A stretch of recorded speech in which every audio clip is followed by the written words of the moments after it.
Oke, jadi hari ini kita akan tanya jawab sama ChatGPT tentang fenomena dedolarisasi. Selain itu, kita akan pelajarin juga hubungannya dedolarisasi dengan kondisi keuangan, cadangan devisa negara, dan lain-lain. Subs dulu. Hello, gue Kinpra. Jangan lupa baca description, oke? Apa itu cadangan devisa?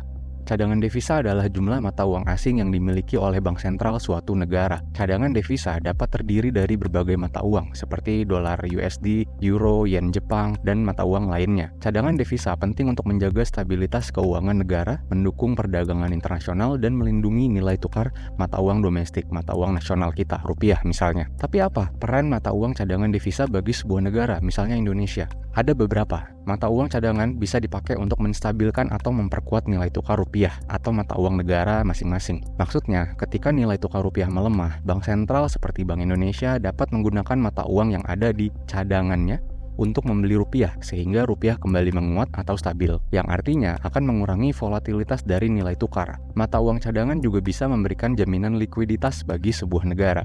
Misalnya, ketika negara ada kebutuhan mendesak, situasi darurat, pemerintah bisa menggunakan uang cadangannya untuk melakukan pembayaran internasional atau kebutuhan lainnya. Ibaratnya kita ada cash cadangan nih, gitu. Bank Indonesia sebagai bank sentral di Indonesia menyimpan berbagai mata uang cadangan, termasuk USD sebagai bagian dari cadangan devisa negara. Oke, jadi intinya sebuah negara akan memiliki cadangan devisa, di mana itu adalah sejumlah uang dalam bentuk mata uang asing kayak USD, yen, dan lain-lain, yang berfungsi untuk berbagai hal. Salah satunya adalah mengelola resiko keuangan, menstabilkan fluktuasi nilai tukar. Berarti maksudnya, jika rupiah melemah terhadap USD, Bank Indonesia akan menggunakan USD dari cadangan devisanya untuk memperkuat rupiah terhadap USD. Bener nggak kayak gitu? Betul, dengan membeli rupiah menggunakan US dollar, Bank Indonesia membuat permintaan atau demand terhadap rupiah, sehingga dapat mendorong kenaikan nilai tukar rupiah terhadap USD. Jadi bentuk intervensi pemerintah salah satunya adalah dengan membuat demand tadi. Nah, tapi apa mata uang yang paling banyak disimpan oleh negara-negara di dunia? Pada umumnya, mata uang yang paling banyak disimpan oleh negara-negara di seluruh dunia adalah US dollar. USD telah lama menjadi mata uang cadangan utama di banyak negara. Hal ini disebabkan oleh beberapa faktor terkait kekuatan Amerika sebagai sebuah negara. Selain USD, mata uang yang juga umum disimpan oleh sebuah negara adalah euro, yen Jepang, pound sterling Inggris, dan dolar Kanada. Tapi belakangan ini kita sering dengar konsep de-dollarization. Itu gimana ceritanya? De-dollarisasi merujuk pada proses di mana negara-negara cenderung mengurangi ketergantungan mereka terhadap USD sebagai mata uang cadangan, alat tukar, dan unit hitung. Selama ini, USD telah mendominasi sistem keuangan global. Contohnya seperti tadi, mayoritas negara di dunia nyimpan USD dan perdagangan internasional pun menggunakan USD. Ketergantungan yang berlebihan terhadap USD at some point telah menyebabkan kerentanan dan ketidakseimbangan dalam ekonomi global yang semakin terhubung. Beberapa negara telah memulai langkah-langkah de-dollarisasi dalam beberapa tahun terakhir. Contoh yang paling signifikan adalah BRICS, China, Rusia, Brazil, India, Afrika Selatan. Tapi gimana ketergantungan yang berlebihan terhadap US dollar bisa menyebabkan kerentanan ekonomi global? Ada beberapa hal, misalnya resiko terkait kebijakan moneter Amerika, resiko geopolitik dan sanksi ekonomi, ketidakseimbangan ekonomi global.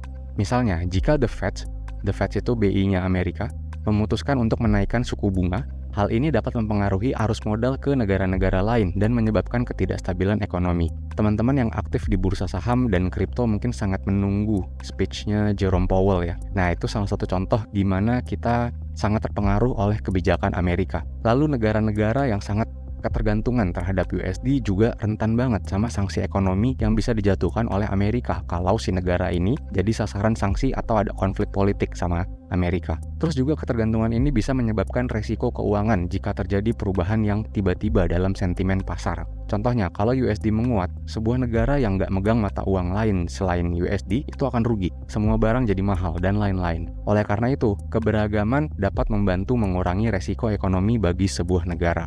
Tapi maksudnya gimana tadi? Kesulitan transaksi jika kena sanksi ekonomi. Maksudnya gini, sanksi ekonomi yang dikenakan oleh Amerika dapat mencakup pembatasan akses ke sistem keuangan global yang didominasi oleh USD. Jadi, jika suatu negara terkena sanksi dari Amerika, mereka akan menghadapi kesulitan dalam menggunakan dan mengakses dolar untuk melakukan transaksi internasional, seperti bayar utang, mengimpor barang, melakukan pembayaran lintas batas, dan mengakses fasilitas keuangan global yang menggunakan dolar sebagai mata uang utama yang diterima secara umum. Akhirnya akan mengganggu perekonomian negara tersebut. Contohnya apa? Salah satu contohnya adalah Iran. Iran telah menghadapi berbagai sanksi internasional yang diberlakukan oleh Amerika dan Uni Eropa terkait program nuklir. Dalam menghadapi sanksi tersebut, Iran mencari solusi alternatif untuk melakukan transaksi internasional. Misalnya, merancang mekanisme alternatif pembayaran bilateral, penggunaan mata uang lain, dan lain-lain. Tapi apakah fenomena dedolarisasi bisa terjadi dalam semalam? Apakah dalam satu hari, sebuah negara tiba-tiba bisa lepas ketergantungannya terhadap USD? Tidak. Fenomena dedolarisasi tidak terjadi dalam semalam atau secara tiba-tiba dalam waktu singkat. Proses dedolarisasi membutuhkan waktu yang lama dan kompleks. Ini melibatkan serangkaian keputusan kebijakan, perjanjian bilateral, dan perubahan struktural dalam sistem keuangan negara. Negara yang ingin melakukan dedolarisasi mungkin akan terlebih dulu memperkuat penggunaan mata uang domestik atau nasionalnya, memperluas jaringan mata uang swap dengan mitra dagang utama, menguatkan pasar keuangan nasional, dan meningkatkan kerjasama regional dalam hal keuangan. Oke, berarti akan ada masa transisi hingga sebuah negara mencapai titik tidak lagi ketergantungan dengan USD. Kalau gitu yang mesti kita tanyain adalah apa yang bisa terjadi dalam masa transisi ini? Apa dampak dari masa transisi ini bagi masyarakat di sebuah negara? Selama masa transisi menuju dedolarisasi, beberapa perubahan dan dampak bisa terjadi. Yang pertama, fluktuasi nilai tukar. Perubahan dalam kebijakan dan diversifikasi cadangan devisa dapat mempengaruhi permintaan dan penawaran mata uang, yang dapat berdampak pada nilai tukar. Fluktuasi nilai tukar ini dapat mempengaruhi daya beli masyarakat akhirnya, terutama dalam hal harga barang impor dan biaya pinjaman. 2. Masalah kestabilan ekonomi. Masa transisi menuju dedolarisasi dapat menyebabkan ketidakpastian dalam ekonomi. Kebijakan moneter, kebijakan fiskal, dan pengaturan keuangan yang efektif harus diterapkan terlebih dulu untuk menjaga stabilitas ekonomi dan menjaga kepercayaan masyarakat. Terus ada juga dampak sosial. Perubahan dalam nilai tukar, harga barang, dan ketidakpastian ekonomi selama masa transisi dapat mempengaruhi kesejahteraan masyarakat karena harga bisa jadi lebih mahal kan ya. Selain itu, proses dedolarisasi dapat mempengaruhi perdagangan internasional, investasi, dan lapangan kerja. Oleh karena itu, penting bagi pemerintah untuk mengelola transisi dengan memperhatikan perlindungan dan bantuan sosial, pemberdayaan ekonomi, dan stabilitas sosial. Ngomongin bantuan sosial, ada satu konsep di mana masyarakat akan dapat uang setiap bulannya secara gratis. Ini bukan BLT, tapi ini lebih keren lagi. Kalau perlu dibahas, coba kasih tahu di komen. Nah, dalam masa transisi, apakah dapat terjadi krisis ekonomi? Dalam masa transisi, tergantung pada bagaimana transisi tersebut dikelola, ada potensi terjadinya krisis ekonomi. Salah satu contohnya adalah jika negara secara tiba-tiba dan tanpa perencanaan yang matang menghapus penggunaan USD sebagai mata uang transaksi internasional. Misalnya, jika pemerintah mengumumkan bahwa USD tidak lagi diterima sebagai alat pembayaran perdagangan internasional kita tanpa adanya alternatif yang memadai.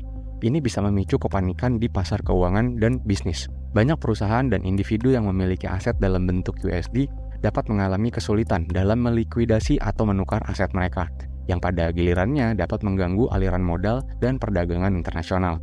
Ketidakpastian yang muncul dari kebijakan transisi ini akan menyebabkan penurunan investasi, volatilitas mata uang, dan penurunan kepercayaan pasar sehingga terjadilah krisis.